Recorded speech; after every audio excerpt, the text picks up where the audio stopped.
তখন থেকে কিন্তু মনে করবা যে বুঝতে পারবা যে এই ট্রেনিংটার কত প্রয়োজন ছিল। আমি অ্যাসিস্ট্যান্ট হিসেবে সীতাকুণ্ড কাজ করেছি। একবার এই সন্দ্বীপে যাওয়ার পথে একটা চ্যানেল আছে, সীতাকুণ্ড থেকে সন্দ্বীপে যাওয়ার পথে নৌকাডুবিতে ব্যাপক সংখ্যায় মানুষ মারা গেল। তখন এরকম একটা বিপর্যয় অবস্থায় আমাদের কাজ করতে হয়, যারা মাঠ প্রশাসনে আমরা কাজ করি। আবার সচিবালয়ে আমরা যে মন্ত্রণালয়ের আমি সচিবের রুটিন দায়িত্ব পালন করেছি, তো হঠাৎ করে আগুন লেগে গেল। আমরা গত 15 দিন যাবৎ এলজিআরডি মন্ত্রণালয় সহ প্রায় 6টা বিভাগের কার্যক্রম আমাদেরকে ভিন্ন প্লেসে পরিচালনা করতে হচ্ছে এবং অনেক চ্যালেঞ্জ মোকাবেলা করে আবার শিফট করে নতুন করে আবার অফিস স্থাপন করতে হচ্ছে। একটা মিনিস্ট্রি নতুন করে স্থাপন করা, অফিস হঠাৎ করে কার্যক্রম শুরু করা আবার, তো মহান আল্লাহর রহমত যে আমরা ব্যাপকভাবে ক্ষতিগ্রস্ত হয়নি। আমাদের হয়তো ফার্নিচারগুলো ক্ষতিগ্রস্ত হয়েছে, কিন্তু ফাইলপত্র ঠিক আছে, কোনো সমস্যা হয় না। আশা করি আমরা ওভারকাম করতে পারবো। এটা এই জন্য বললাম যে এই জীবনে অনেক চ্যালেঞ্জ আসবে। আমি এই কথাটা আর একটু বলতে চাই, তোমাদের ফাউন্ডেশনটা কঠিন ফাউন্ডেশন ট্রেনিং কেন প্রয়োজন?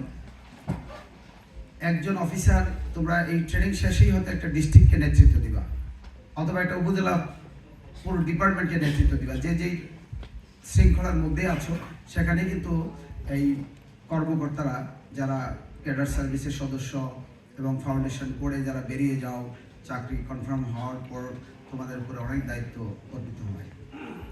তো সেই দায়িত্বটুকু সঠিকভাবে পালন করার জন্য পিইটিসির পাশাপাশি বিভিন্ন প্রতিষ্ঠানের সাথে অ্যাটাচমেন্ট দেওয়া হয়। তোমাদের পল্লী উন্নয়ন কার্যক্রম পরিদর্শনে কি কোথাও একেবারে গ্রামে যাওয়া হয়েছে? গ্রামে যাওয়া হয়েছে, আচ্ছা, ভেরি গুড। তো অনেকদিন তোমাদের সাথে আমাদের একটি ইন্টারাকশনের গ্যাপ হয়েছে, কারণ তোমরা নতুন প্রজন্মের অফিসার। আর বিগত প্রায় 16-17 বছর আমরা, তোমরা নিশ্চয়ই আমার সম্পর্কে জেনে থাকবে হয়তো যে আমি 11 বিসিএস অ্যাডমিন ক্যাডারের সদস্য হওয়ার পরেও আমি ডেপুটি সেক্রেটারি হয়েছি 24 বছর পরে। আমি 2001 সালে সিনিয়র সহকারী সচিব হয়েছি, বাট উপসচিব হয়েছি 2024 সালের 13ই আগস্ট। এই জুলাই আগস্ট গণঅভ্যুত্থানের একজন বলতে পারে টপ মোস্ট বেনিফিশিয়ারি আমি। এই জুলাই আগস্টে গণঅভ্যুত্থানে যারা শহীদ হয়েছে তাদের প্রতি শ্রদ্ধা রেখে এবং শহীদদের আত্মার মাগফিরাত কামনা করে আমি দুইটি কথা বলতে চাই। যারা আহত হয়েছে তাদের প্রতি আমরা শ্রদ্ধা রাখি, তাদেরকে মহান আল্লাহ যেন দ্রুত সুস্থ করে দেয়। আজকে তোমাদের পাশে একজন এই জুলাই আগস্ট গণঅভ্যুত্থানের একজন আহত সাথী আছে আমাদের, তার পায়ে এখনো লম্বা একটা অপারেশন আবার করা লাগবে। ও আমার গ্রামের বাড়ির পাশে, আমার বাড়ি কুমিল্লা, সৌভাগ্যবশত কুমিল্লার জেলার আমি সন্তান, তো ওরা আমার সাথে একটু দেখা করতে আসছে।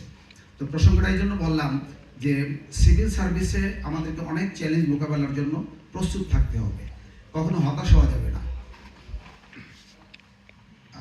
আমি আমার জীবন থেকেই মনে করি আমরা আমার জন্য এটা লেসন, এবং আমি সবসময় কতবার ডেপুটি সেক্রেটারি হইতে প্রমোশন বঞ্চিত হয়েছে এটা তোমাদেরকে হিসাব করে বলা যাবে না। তো কিন্তু আজকে দেখো, এই 24 বছর পরে আমি 13 তারিখে ডেপুটি সেক্রেটারি হয়েছি, 18 তারিখে যুগ্ম সচিব হলাম, 25 তারিখে অতিরিক্ত সচিব হলাম। আমাকে পোস্টিং দেওয়া হলো স্থানীয় সরকার বিভাগে। আমি স্থানীয় সরকার বিভাগে যোগদান করার 1 সপ্তাহ পরে আমাকে দায়িত্ব দেওয়া হলো একটা প্রজেক্টে। সারা বাংলাদেশের 475টা উপজেলায় প্রজেক্টে আছে, জাইকার সাপোর্টে, একটা বিগ প্রজেক্ট, অতিরিক্ত দায়িত্ব।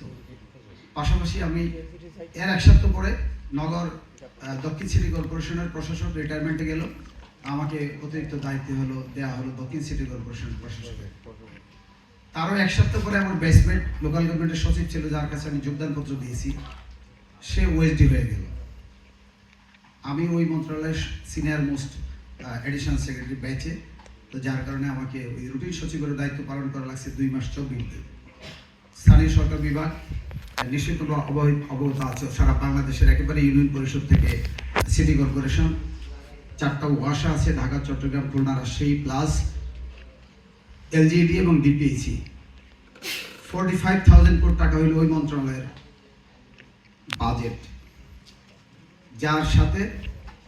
মানে বাংলাদেশে আর কোনো মিনিস্ট্রি, একমাত্র হেলথ মিনিস্ট্রি ছাড়া আর কোনো মিনিস্ট্রি খুব জনবলের হিসাবে কোনো তুলনা চলে না। আমি সিনিয়র অ্যাসিস্ট্যান্ট সেক্রেটারি ছিলাম, বাট রেসপন্সিবিলিটি পড়তে পড়তে 4টা একসাথে পড়লো।